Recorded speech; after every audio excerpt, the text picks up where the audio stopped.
Oke, pernah kepikiran nggak sih kalau bisnis yang kelihatannya biasa banget, kayak jualan telur, itu sebenarnya bisa diubah jadi operasi bisnis yang super terhitung dan strategis? Nah, di bedah bisnis kali ini kita bakal melihat gimana caranya menyulap garasi rumah biasa jadi sebuah mesin pencetak uang yang menjanjikan. Untuk ulasan kali ini rutenya udah jelas banget ya. Kita bakal mulai dari fase awal ngebangun usaha telur ini, terus ngulik strategi pasarnya, hitung-hitungan balik modal, gimana cara ngatur uang kas, sampai taktik bertahan di pasar. Yuk langsung aja kita mulai. Kita masuk ke bagian pertama nih, soal awal mula usahanya. Bayangin aja, ini tuh cerita tentang seseorang yang berani ninggalin karir perbankan selama 11 tahun. Cuma buat banting setir jualan telur di garasi rumah kontrakan. Tapi realitasnya nggak seindah itu. Di awal banget, ternyata respons dari tetangga sekitar garasi itu lesu banget. Nah, dalam bisnis telur, ini ibarat bom waktu loh. Kenapa? Karena ayam kan bertelur tiap hari ya. Kalau barangnya nggak cepat laku, telurnya bakal numpuk, membusuk, dan yang paling bahaya, peternak bakal nyoret kita dari daftar pembeli prioritas mereka. Serem kan? Dari masalah tadi, kita lanjut ke bagian kedua soal strategi pasarnya. Waktunya putar otak dan beralih ke strategi B2B atau business to business.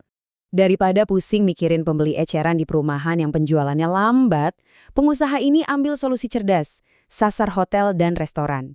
Emang sih kerjaan fisik buat ngemas telurnya tuh bisa double karena standarnya lebih tinggi.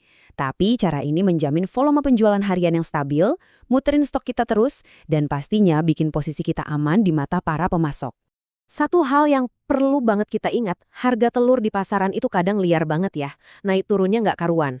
Tapi ada satu aturan emas nih, konsumen itu akan selalu memprioritaskan kualitas. Kalau kita berani nawarin telur yang spesifik dan kualitasnya premium, kita bakal lebih gampang ngelewatin gejolak harga pasar. Karena orang-orang ternyata rela bayar lebih buat kualitas yang bagus. Sekarang kita masuk ke bagian ketiga. Ini bagian yang paling seru nih, yaitu hitung-hitungan balik modalnya. Mari kita bedah matematikanya secara simpel. Coba bayangin angka ini, 10 juta rupiah. Kalau Anda harus keluarin uang segitu di awal cuma buat nyewa kios kecil ukuran 2 kali 3 meter, pastinya kerasa berat dan bikin ciut duluan kan buat mulai bisnis? Tapi tunggu dulu, mari kita bedah beban sewa yang kelihatan raksasa ini. Pertama, bagi sewa 10 juta itu jadi 12 bulan. Ketemunya sekitar Rp834.000 per bulan. Terus, bagi lagi sama 30 hari. Hasilnya, ternyata biaya harian Anda cuma sekitar Rp28.000. Artinya, kalau Anda ambil untung minimal Rp2.000 aja per kilogram, Anda cuma perlu jual 14 kilogram telur sehari buat nutupin biaya sewa tadi. Iya, Anda nggak salah dengar. Cuma butuh 14 kilogram telur sehari. Angka ini benar-benar ngerubah perspektif kita kan? Beban operasional 10 juta yang tadinya bikin pusing, tiba-tiba berubah jadi target harian yang sangat masuk akal dan pastinya bisa banget dicapai. Eits, tapi jangan berekspektasi langsung tembus target di hari pertama ya. Kita bikin lini masanya dulu. Di bulan pertama, fokus aja buat sosialisasi biar orang kenal. Masuk bulan kedua, mulai rutinin aktivitas penjualan biar ritmenya dapat. Nah, barulah di bulan ketiga, Anda tancap gas buat tembus target 14 kilogram per hari itu. Oke, target penjualan udah beres, sekarang kita bahas bagian keempat soal manajemen kas. Gimana caranya ngubah pembukuan yang kacau jadi super rapi? Sebenarnya Anda tuh sama sekali nggak butuh perangkat lunak akuntansi yang ribet atau mahal. Excel tradisional aja udah cukup banget jadi pondasinya. Yang penting catat harga beli, harga jual, total kiloan yang laku, dan ini nih yang paling krusial, status pembayarannya harus jelas di setiap transaksi, biar nggak ada uang yang nyelip. Terus, biar makin gampang ngingetnya pas lagi operasional, pakai trik warna nota yang simple tapi brilian ini. Nota warna pink, artinya uang tunai udah masuk laci. Nah, kalau nota putih, itu tandanya transaksi utang atau piutang yang belum dibayar lunas. Gampang banget kan? Coba deh bayangin skenario ini, tiba-tiba kios Anda diserbu 3 pembeli beda sekaligus dalam waktu 3 menit. Dan semuanya minta dilayanin cepat.